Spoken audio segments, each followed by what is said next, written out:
Last lecture में हमने growth theorem की थी। आज हमारी नेक्स्ट थ्योरम है।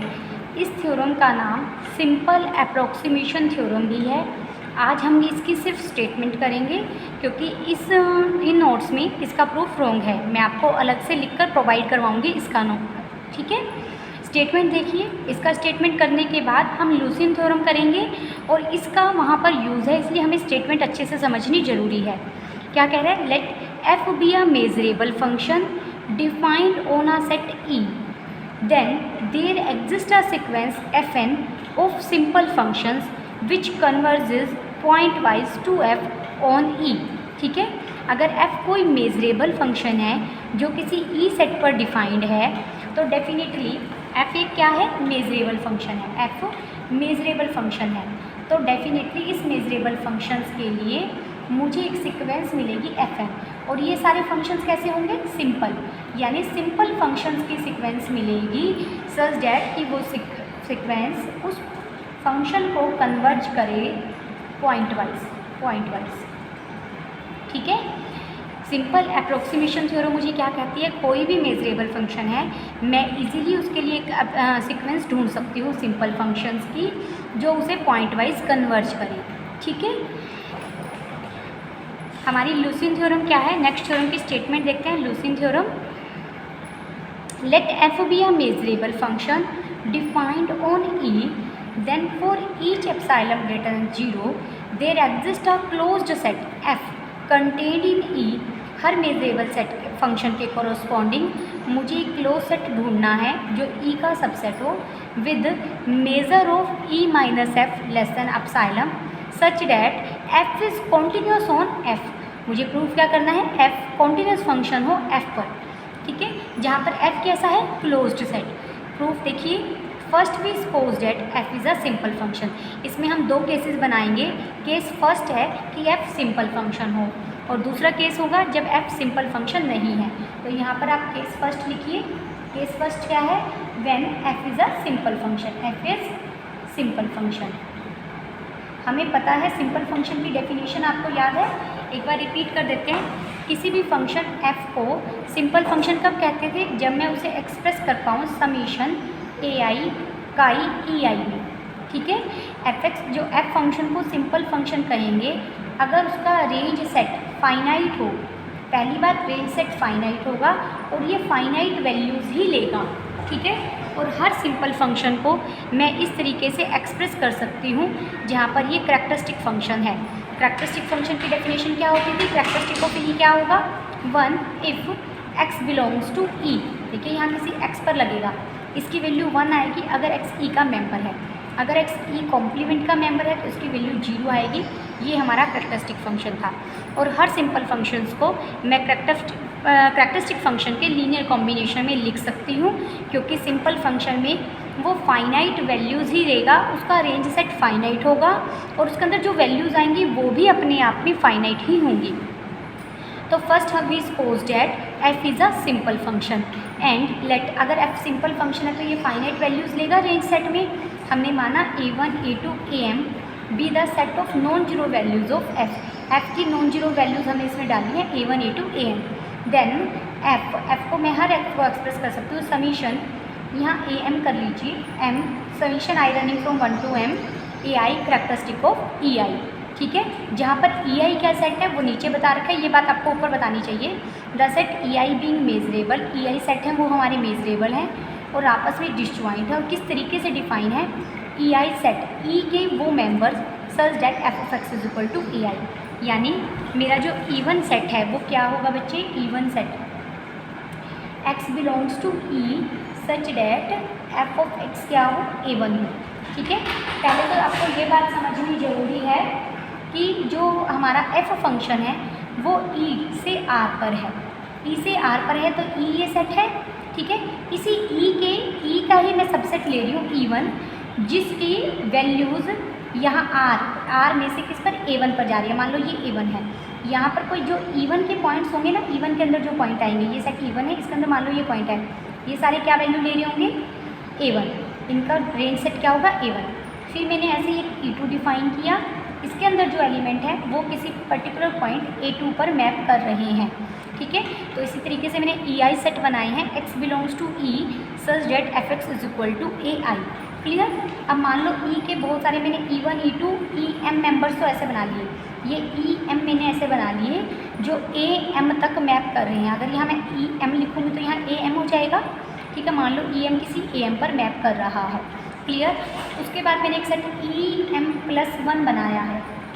एक सेट क्या बना है EM+1, देखो नाउ कंसीडर, एक सेट EM+1 बनाया है सच डेट E- के वो मेंबर जो इनमें नहीं आ रहे, इन सब की यूनियन में नहीं आ रहे, यानी जो यहाँ के A1 A2 AM पर मैप नहीं कर रहे। मान लो ये कुछ पॉइंट्स बच गए जो इसकी ना तो इमेज A1 आ रही है, ना A2 आ रही है, ना A3 आ रही है, ना AM है। EM+M1 क्या सेट है E- यानी E के वो एलिमेंट जो union EIs I running from 1 to M में बिलोंग नहीं करते, यानी E के बचे हुए सारे मेंबर इनमें डालिए तो E क्या हो जाएगा। देखो E के जितने मेंबर्स इसको ले रहे थे वो तो यहाँ आ गए, जो बचे हुए मेंबर है अगर कोई बच गया तो वो मैंने बाहर ले लिया, तो यानी E क्या होगा union I running from 1 to M+1 EI के इक्वल हो जाएगा, ठीक है ना।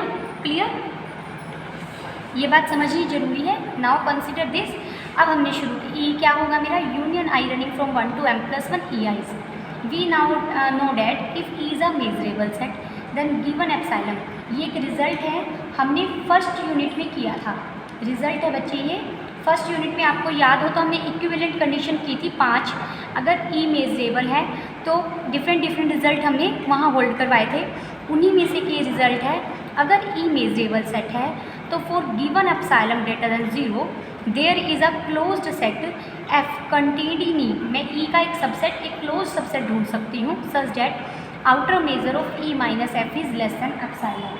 Outer measure of E minus F, E का एक क्लोज सबसेट ढूंढ रही हूँ कि outer measure of F complement under E सबसे बड़ा सेट है यहाँ, लेस देन एप्सिलॉन होगी। Thus corresponding to each I vary from 1 to M+1 we can find a close set. अगर ये रिजल्ट है किसी भी मेजरेबल सेट E के लिए, अगर EI सारे मेजरेबल हैं तो मुझे कोई E1 के लिए कोई सेट F1 मिलेगा जो क्लोज होगा, इस कंडीशन को फुलफिल करेगा। E2 सेट भी मेजरेबल है तो E2 के पर भी मैं ये रिजल्ट होल्ड करेगा, यानी E2 के लिए कोई मुझे क्लोज सेट F2 मिल रहा है such that outer measure of EI minus FI less than epsilon है, यानी हर EI के कोरोस्पॉन्डिंग मुझे FI मिल रहा है, ठीक है। क्लियर। अब F सेट हमने एक सेट बनाया, लेट किया है। नेक्स्ट लाइन में आप शुरू करेंगे इस लाइन को, यहाँ पे लेट यही नहीं लिखना, आप लिखेंगे लेट, ये चीज़ मैंने अलग से एक्स्ट्रा लिख दी, let F is equal to union I running from 1 to M+1 FIs, ठीक है। हर EI के कोरोस्पॉन्डिंग मुझे FIs मिलेंगे, उन सब की यूनियन को नाम मैंने क्या दिया F। ये सारे FIs कैसे हैं, क्लोज्ड हैं, तो इनकी फाइनाइट यूनियन भी कैसी होगी, क्लोज्ड, तो F भी क्या हो जाएगा, क्लोज्ड, ठीक है। F क्लोज्ड होगा और EI सारे E के मेंबर थे और F तो E का मेंबर है, तो FIs भी सारे क्या हैं, E के सबसेट है, तो F भी क्या होगा, E का सबसेट होगा। F क्या होगा, E का सबसेट होगा। And satisfying outer measure of E minus F is equal to, अब हम निकाल के देखते हैं पहले कि E माइनस एफ सेट होगा क्या, E माइनस एफ सेट होगा क्या। देखो E मैंने यहीं ऊपर लिखा हुआ है union I running 1 to M+1 EIs minus F क्या है, यूनियन FIs है, जहाँ पर आई रनिंग फ्रॉम 1 to M+1 है। यूनियन में बाहर ले लूँ, union I running from 1 to M+1 यानी EI माइनस FI हो जाएगा, ठीक है। अगर मैं दोनों तरफ आउटर मेजर ले लूँ तो M क्या मेजरेबल है तो आप E भी ले M भी ले सकते हो या M स्टार भी, ये हो जाएगा measure of union I running from 1 to M+1 EI minus FI, ठीक है, यही बनेगा। लेकिन हमें पता है काउंट, ये सारे डिसजॉइंट है तो काउंटेबली एडिटिव होता है। Summation i running from 1 to M+1 measure of EI minus FI। हमारे EI तो सारे क्या थे, डिसजॉइंट थे। क्लियर, आ गई बात समझ में। यहाँ पर EIs minus measure of EIs minus FI तो लेस देन एप्सिलॉन है, यानी summation i running from 1 to M+1 measure of this is epsilon आ गया, ठीक है।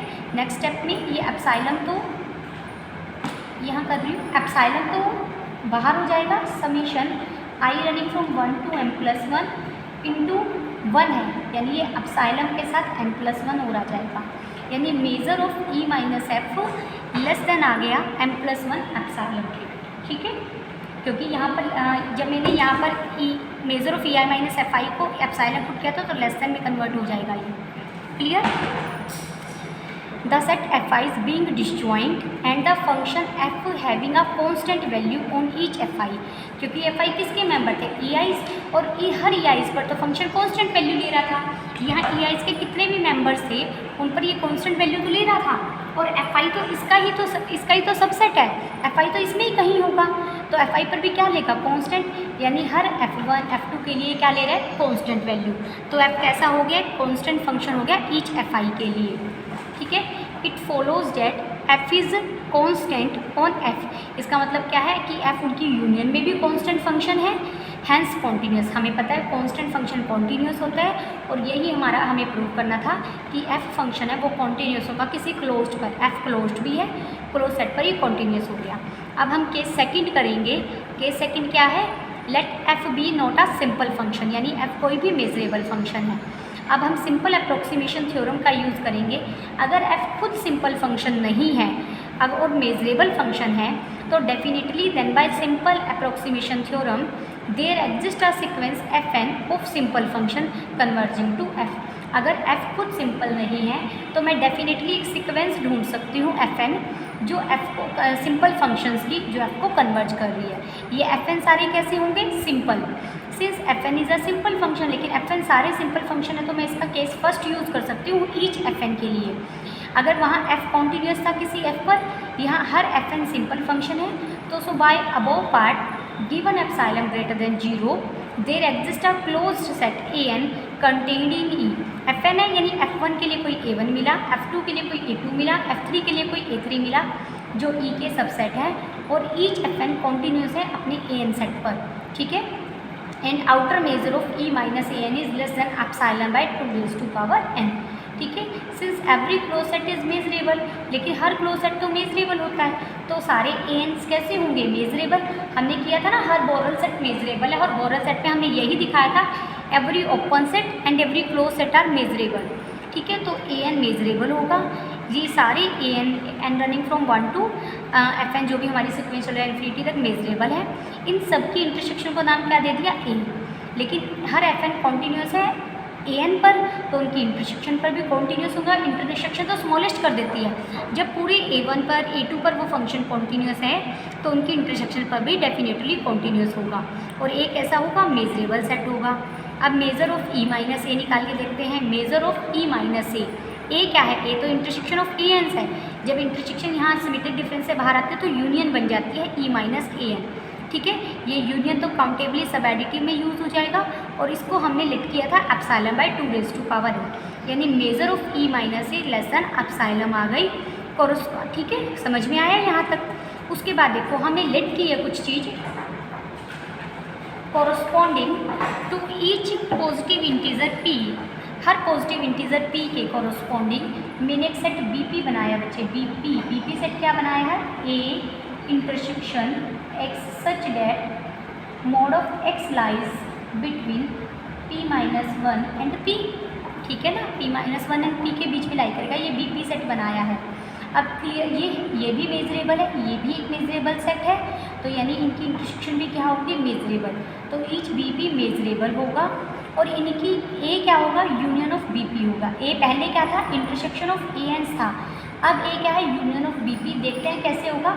मान लो बच्चे B1 क्या सेट होगा, A इंटरसेक्शन, इसकी सेट के साथ इंटरसेक्शन X, अगर मैं यहाँ रखूँ ये 0 बन जाएगा, 0 less than equal to mod X less than equal to 1 हो जाएगा, जब मैंने P को 1 लिया है।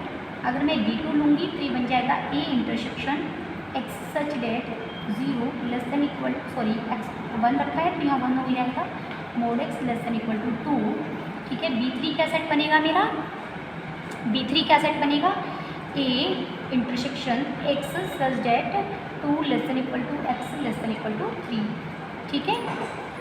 आई थिंक यहाँ पर इक्वालिटी नहीं लेनी चाहिए, मैं इसे चेक करूँगी एक बार दोबारा, ठीक है।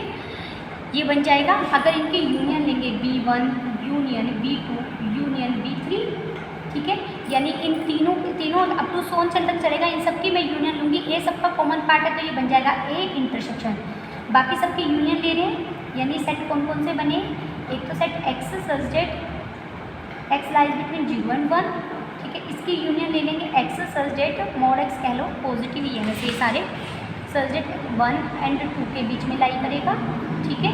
यानी ए की इंटरसेक्शन किसके साथ हुई, जो ये सेट है ये मेरा 0 1 बना, ठीक है। क्लोज इंटरवल लेना चाहिए, इसे 0 1 बना, यूनियन नेक्स्ट बन जाएगा 0 1 1 2, ठीक है। नेक्स्ट बन जाएगा 2 3, ठीक है। आई थिंक ये ओपन इंटरवल आने चाहिए, क्लोज नहीं होने चाहिए। मैं इसे चेक करूँगी, यहाँ इक्वालिटी नहीं आएगी या ये हमने खुद से डिफाइन किया है। वैसे तो अलग अलग डिफाइन कर सकते हैं अलग अलग राइटर, मुझे लगता है जिस राइटर से मैंने अच्छा लॉर्डन से पढ़ा है वहाँ पर सिर्फ लेस देन है, ठीक है। इस चीज ये हो जाएगा ए की इंटरसेक्शन, ये पूरा सेट क्या बनेगा, ठीक है। ये इंटरसेक्शन ये सेट क्या बनेगा, अगर मैं इसको ये चीज़ हटा दूँ तो ये -2 और 2 के बीच में होगा, ये आर का सबसेट बनेगा, आर पॉजिटिव का, ठीक है। ए की इंटरसेक्शन जब मैं आर पॉजिटिव के मेंबर्स के साथ लूँगी और ए भी हमारा कोई भी पॉजिटिव सेट से था, क्योंकि ए में फाइनाइट वैल्यूज आ रही थी ना, पॉजिटिव होने की थी, तो ये ए के ही इक्वल आ जाएगा। यानी ए क्या आ जाएगा, union of B1 B2 B3 up to so, ठीक है। ए यूनियन ऑफ बीपीज हो जाएगा। अब हम इग्रोफ थ्योरम का यूज़ करेंगे, to each p there correspond a measurable set CP। अब हम इग्रोफ थ्योरम का यूज़ करेंगे। इग्रोफ थ्योरम क्या कह रही थी मुझे, इग्रोफ थ्योरम हमने कल की थी। इग्रोफ थ्योरम क्या कहती थी, हर किसी भी ई सेट के लिए मुझे एक सबसेट ए मिलेगा such that measure of A less than eta होगी और फंक्शन यूनिफॉर्मली कन्वर्ज करेगा on the complement of A, ठीक है। तो इस इग्रोफ थ्योरम का यूज़ करते हुए हर बीपी के लिए, हर बीपी के कोरस्पॉन्डिंग मुझे एक सबसेट CP मिलेगा सच डैट ईटा की जगह epsilon by 2 raise to power p ली गई है और FN कन्वर्ज करेगा यूनिफॉर्मली ऑन CP, ठीक है। Further by Littlewood further there exist a close set. अब CP का भी एक सबसेट FP मिलेगा, ठीक है। CP भी मेजरेबल है, फंक्शन उसे कन्वर्ज कर जो FN सीक्वेंस है वो कन्वर्ज कर रही है ऑन डेट सेट, तो मुझे CP के लिए एक सबसेट FP मिलेगा such that measure of CP minus FP भी क्या होगी, less than epsilon by 2 raise to power p होगी। This implies that FP is contain, देखो FP कंटेन है CP में और CP कंटेन है BP में, तो यानी FP कंटेन हो गया BP में सच that measure of BP minus FP निकालते हैं। Measure of BP minus FP क्या होगी, measure of BP minus CP plus major of CP minus BP, क्योंकि इन दोनों की यूनियन BP माइनस FP को रिप्रेजेंट करेगी। ये भी एप्सिलॉन बाई 2p है, ये भी एप्सिलॉन बाई 2p है, तो ये epsilon by 2 raise to power p minus 1 हो गया। अब FN कन्वर्ज कर रहा था, हमने ऊपर कहा था FN कन्वर्ज कर रहा है CP पे और CP का सबसेट तो FP है, यानी FN कन्वर्ज कर रहा है F को uniformly on FP, hence F is a continuous on each FP, converge कर रहा है क्योंकि हमें ये रिजल्ट पता है। देखो ये रिजल्ट लिखा हुआ है ब्रैकेट में, if a sequence of continuous function converging to F then F is also continuous. अगर कोई कॉन्टिन्यूस फंक्शन की सीक्वेंस कन्वर्ज कर रही है तो F भी कॉन्टिन्यूस ही होगा, ठीक है, उसकी लिमिट भी कॉन्टिन्यूस ही होगी। इन FPs की यूनियन हमने F माना, लेट किया है, F क्या है, यूनियन ऑफ FPs है। जब FPs मेरे सारे क्लोज्ड हैं तो FP क्लोज्ड होगा। Since we know that for each positive integer n if FK is close set such that FK is contained in this, CP का सबसेट दिया था ना, CP BP का था और BP क्या था मेरा, यही था इस तरीके से, यानी FP या फिर FN कह दो सबसेट है BN का और BN तो मेरा ये सेट था, तो इनकी यूनियन भी क्लोज्ड सेट हो जाएगी। फर्दर सिंस F तो कॉन्टीन्यूस है ऑन ईच FP पर, अगर F कॉन्टीन्यूस है ईच FP पर तो उनकी यूनियन पर भी कॉन्टीन्यूस होगा, यही हमें प्रूव करना था। फाइनली हम दिखा रहे हैं major of E minus F। Major of E minus F, पहले इससे पहले आप देखेंगे E माइनस F जो सेट है, मैं यहाँ लिख E माइनस F सेट क्या बनेगा, E minus A union A minus F, ठीक है। जो E माइनस F सेट है वो क्या बनेगा, E minus A union E minus F set क्या बनेगा, E minus A union A minus F, ठीक है। इसको करके देखते हैं कैसे। देखो ये मेरा, मैं मान लो ये यूनिवर्सल सेट है मेरा E, हम E पर काम कर रहे हैं, डोमेन E दिया हुआ था, ठीक है। इसके अंदर मैंने कोई लिया था B1, जो BP लिया था B1 था ये सेट कोई, ठीक है। ये कोई B2 सेट था, यहाँ कोई B3 सेट था, इसी तरीके से सेट लिए थे। और B1 के अंदर क्या है, F1, ठीक है। B2 के अंदर क्या है, F2 और B3 के अंदर क्या है, F3। समझ में आया। देखो पहले तो ए पता होना चाहिए ए क्या था। यहाँ पर हमारे क्वेश्चन में आप पीछे देखोगे ए था इंटरसेक्शन ऑफ ए एंड्स, ठीक है, इंटरसेक्शन ऑफ ए एन को मैंने ए बोला था, और उसके अंदर ही और जो बी पी है ना, बी पी यहाँ लिखा हुआ है, बी पी क्या था, ए की इंटरसेक्शन इनके साथ, ए की इंटरसेक्शन किसी सेट की बात करूँगी तो बी पी सारे रहेंगे तो ए के अंदर, मान लो ये ए ले रही हूँ बच्चे मैं, ये इस तरीके से ए होगा कोई, ठीक है, ये सारे, क्योंकि बी पी जो मैंने फॉर्म किया है वो ए की इंटरसेक्शन के साथ है। जब मैं किन्हीं दो सेट्स की इंटरसेक्शन करती हूँ तो वो इंटरसेक्शन कंटेंट होगी ए में, और इंटरसेक्शन और कंटेंट होगी जो दूसरा सेट है, इन दोनों सेट्स में कंटेंट होगी, तो बी पी सारे ए से बाहर तो हो नहीं सकते। अब राइट हैंड साइड पे मुझे क्या कहा है, ई माइनस ए, यानी ई के अंदर ए का कॉम्प्लीमेंट, ई के अंदर ए का कॉम्प्लीमेंट, ये सारा बाहर वाला पार्ट हो गया ए का कॉम्प्लीमेंट, ठीक है, ए माइनस है, ए में से सिर्फ मेरे को एफ वाला पार्ट घटाना है, ए में से, इस ए में से सिर्फ ये F1, F2, F3 घटाने हैं, यानी ये सारे भी इंक्लूड हो जाएंगे, ये बाहर वाले भी इंक्लूड हो जाएंगे। जब मैं इन सब की यूनियन करूँगी, ई माइनस ए और ए माइनस एफ की यूनियन करूँगी, तो सिर्फ ई में से ये F1, F2, F3 तो सब्ट्रैक्ट हुए, यही तो बचे, ठीक है ना, और वो ई माइनस एफ को ही तो रिप्रेजेंट कर रहा है, क्योंकि एफ क्या था, एफ था union of F Ps, F1, clear, union क्या था, एफ ओ पीज। दोबारा देखो, देखो ये पूरा ई है, यहाँ कहीं ए है, और ए कॉम्प्लीमेंट ये बाहर वाला सारा हो गया, ठीक है, और इस ए के अंदर बी पीज पड़े हैं और बी पीज के अंदर एफ पी पड़े हैं, ठीक है, इसको करके देखना, ये समझ में आ जाएगा, नहीं समझ में आएगा तो कमेंट में बताना, मैं आपको दोबारा एक्सप्लेन करूँगी ये चीज़, ठीक है। तो ये लेसन इसके आप मेज़र लेंगे तो मेज़र काउंटेबली एडिटिव होती है, डिस्जॉइंट सेट्स के लिए समीशन बन जाएगा, दोनों का सम आ जाएगा, उसके लिए हमने छोटा सा काम किया, ये लेसन एप्सिलॉन आ गया, दिस कंप्लीट्स द प्रूफ।